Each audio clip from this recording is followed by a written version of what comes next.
Hello everyone, this is John Fawcett, Warning Coordination Meteorologist for the National Weather Service serving southern New Mexico and far west Texas. This is a weather briefing for the winter storm currently in progress. The snow for today and tonight is still being caused by the mechanisms you see before you. We have that upper low closer now, very near to the area, and the cold air is still inflowing from the north and east. We still have moisture input at the mid-levels from the south, lower levels from the southeast. We have overrunning of that cold front that is near the Arizona-New Mexico border. And something new here from yesterday, we have a secondary energy lobe coming around the backside of that upper low, which will be a reinforcement of sorts. It's not a sure thing, but it's enough for us to expand the winter storm advisory, or at least upgrade that to a winter storm warning. So the total warning area has expanded. And we've also issued an advisory for the rest of the area. We still have the hazardous travel impacts as well as low wind chills. The winter storm will produce snowfall totals like the ones you see before you. This is storm total from beginning to end, and probably through tomorrow morning at 8 a.m., although you'll see later how it may be extended somewhat. So in the blue, you see the winter storm warning and the various snowfall amounts. And remember, the east slopes are going to get higher amounts than western slopes. And the further east you go and southeast, the higher the snowfall amounts. But unlike yesterday, you have the rest of the area in a winter weather advisory, mainly because of that secondary energy lobe coming down into the upper low. We think there will be enough in that energy lobe to produce some snowfall. The impacts remain the same. Hazardous driving conditions, though that area has expanded west because of the additional input from that energy coming down from the north. And so you also have moderate travel issues area-wide, though the further northwest you go, the less the impacts will be. And when I say travel issues, I mean slick roads. And at least for today, while the winds are still gusting through mountain passes and western slopes, that could also add to the driving hazards, but not nearly as much as the slick roads. And some of the roads are going to be closed. You're going to have to be ready for that. So the impacts, as we mentioned, more snow further north and west than we thought yesterday, though we did hint that that could be an issue should the system slow down.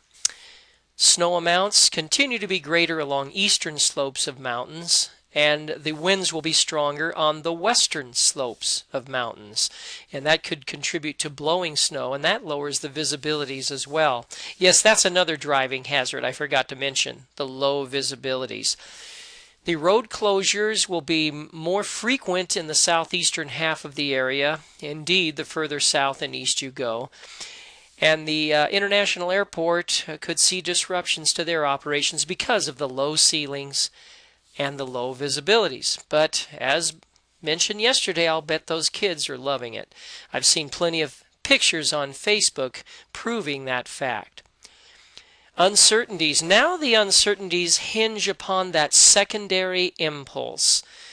Is it going to be a factor in the first place? We think it will be, but if it's weaker and not as much of an impact, then the snow amounts, especially further west and north in the advisory area and where we expanded the winter storm warning, those won't be as much.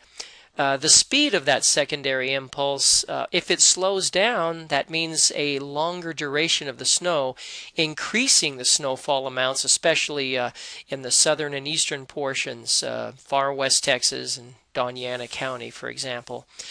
And maybe less of an uncertainty because we think the east winds are going to back off after the sun goes down. But the shutoff time for the stronger east winds, they will continue longer the further west you go, like out towards Lordsburg.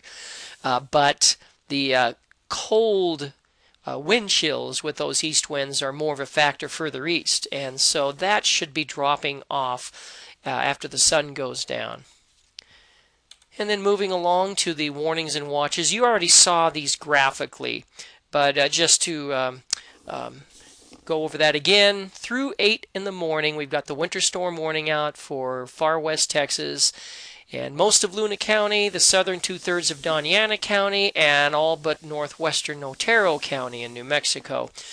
And the rest of the area is under a winter weather advisory through 8 a.m. Friday.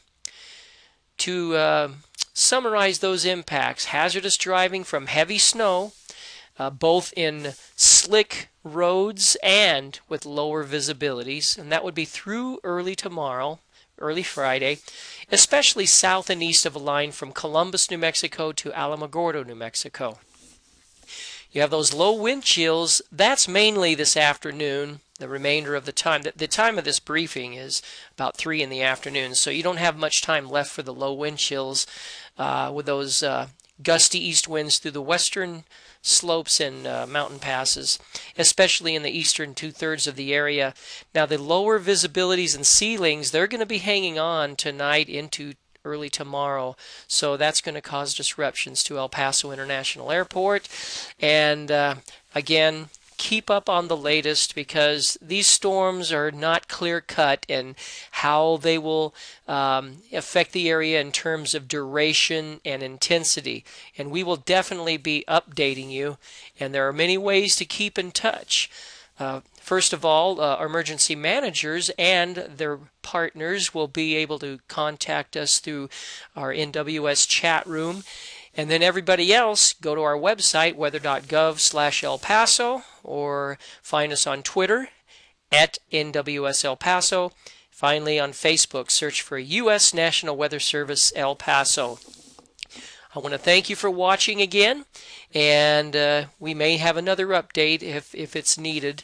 In the meantime, again, stay safe and have fun in the right ways. Thank you.